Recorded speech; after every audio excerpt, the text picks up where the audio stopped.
Excellencies, dear friends, dear colleagues, if you allow me to call you colleagues, I've stopped doing professional theoretical physics and astrophysics years and years ago.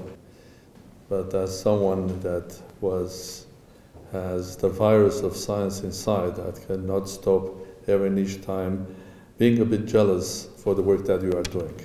Let me give you a simple secret that I lived quite a long life, was scientist and was diplomat, then was prime minister, there was a businessman, did many things in my life. Now I'm president, but when somebody asks me what was the time when you were happiest in your life, and if I want to be serious, I close my eyes, and the image that comes to my sort of dreams is the year in 84, 85, where as a young scientist, I went to work at Cambridge University, and the image of me is me sitting in the room at the Institute of Astronomy, and the whole wall was glass with the beautiful park outside. I'm sure a lot of you know that place.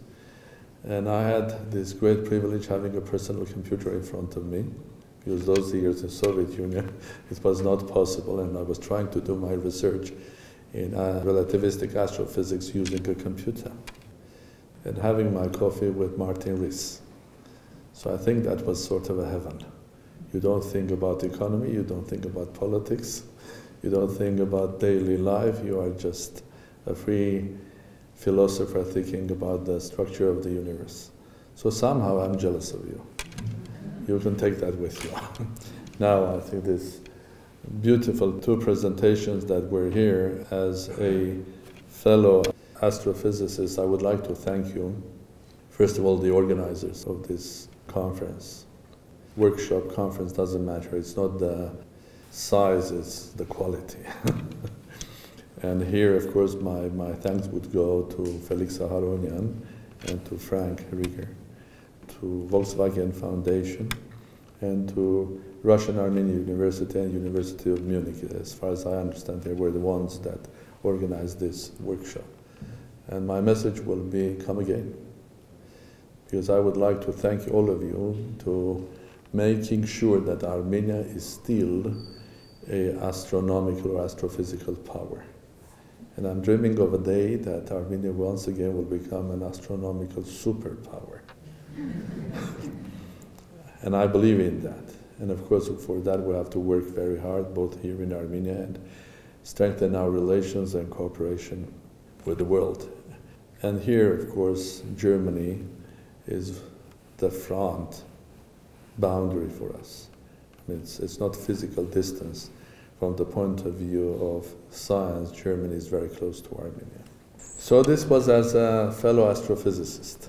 As a theoretical physicist, I will look at says, so what's the big fuss of this? We knew about this 100 years ago, that they exist.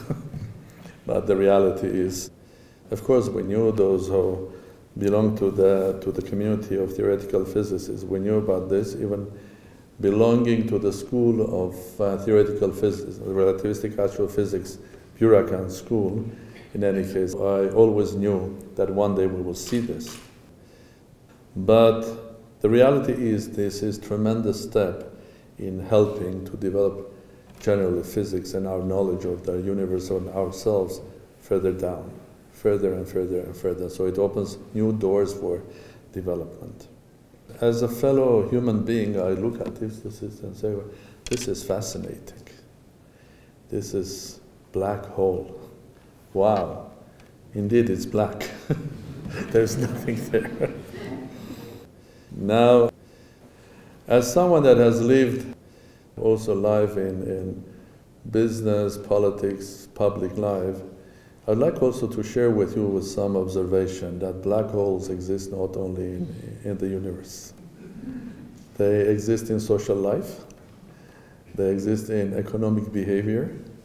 Sometimes there are holes where economic means or money goes and disappears. And it's very difficult to find where they are.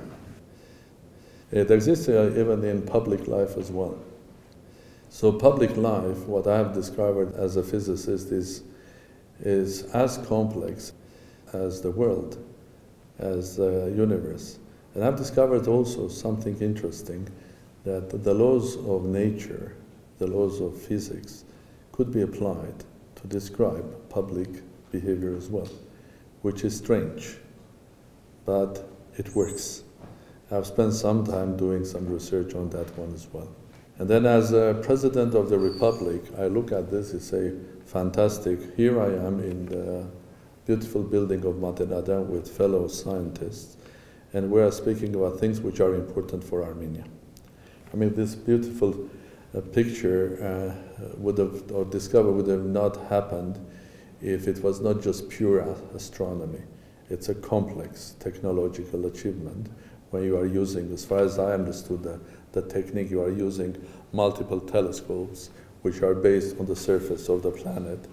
In some sense, you are using the whole planet as one big telescope, and you can do that if you have complex mathematics. I mean, you can do modeling of mathematics, a sort of a basic artificial intelligence.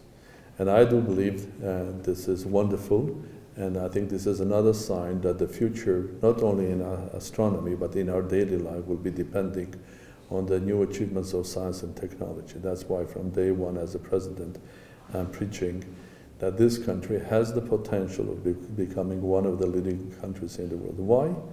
Because I believe that today we are facing a new world where the great achievements of the 20th century, be that in theoretical physics, chemistry, and other sciences, biology, are becoming tools of research, and we're just seeing the results of them. I mean, the whole idea of mathematical modeling, artificial intelligence, combined with the high-resolution telescopes and their network, brings us to a huge discovery. The same will happen in our daily life tomorrow. And because the world is entering a new sort of era, more or less, not exactly, but more or less, everybody has the same chance. So I think even a small country like Armenia, if it focuses well, and if it looks at the basics of our needs, which are education, scientific research, education, new technology, and involving the best technology which exists in the world, and connecting with that best technology, best scientific research in the world, I think we have the chance of becoming one of the leaders. Small, but sometimes small can be beautiful as well, because it can be managed better than others. And from that point of view, Mr. Ambassador, it gives me great pleasure to speak about our relations with Germany. Last year, I mean it was this year, I visited Germany twice, and each and every time I had the great pleasure of visiting universities and research centers, be that Fraunhofer, be that Siemens research part, be that Heidelberg University or Munich, and ESO, the European. And I do believe that Armenia can be a part of that. Okay? You know that politically Armenia is a member of Eurasia Economic Union. We are partners with Russia, Kazakhstan, Kyrgyzstan, Belarus on economic bureau. But we are the only country, and the unique one, that has also signed a very deep partnership with Europe, with European Union. So I do believe that Armenia can do the same thing in science, technology, and education as well, getting into deeper partnership. Maybe we're not big enough, maybe we don't have enough cash to become just a full member of European Southern Observatory as a member, but we can be associate member, or we can be a partner working together. And that will be our strength. And I was just recently in Portugal and had very interesting and long discussions with both Prime Minister and the President about Armenia's participation in their new venture, because they are trying to build new platform for small-sized satellites on the Azores. And they are also very keen in going into it. So the vision is here to make Armenia as a hub of new technology and science and education, and starting for astrophysics, up to the science of genetics, and of course in the meantime, when you have spare time, you have to think about the meaning of life and history, and come sometimes to Matenadaran, to think at the end of the day, the whole universe and humanity is one. And I'm looking forward to working with all of you especially with the governments that will be interested in working with Armenia in developing technology and science in my country. Thank you very much. I wish all of you success and happiness and bon voyage home, but come back again. Because I do believe Armenia is going to become one day again an astrophysical superpower. Thank you very much.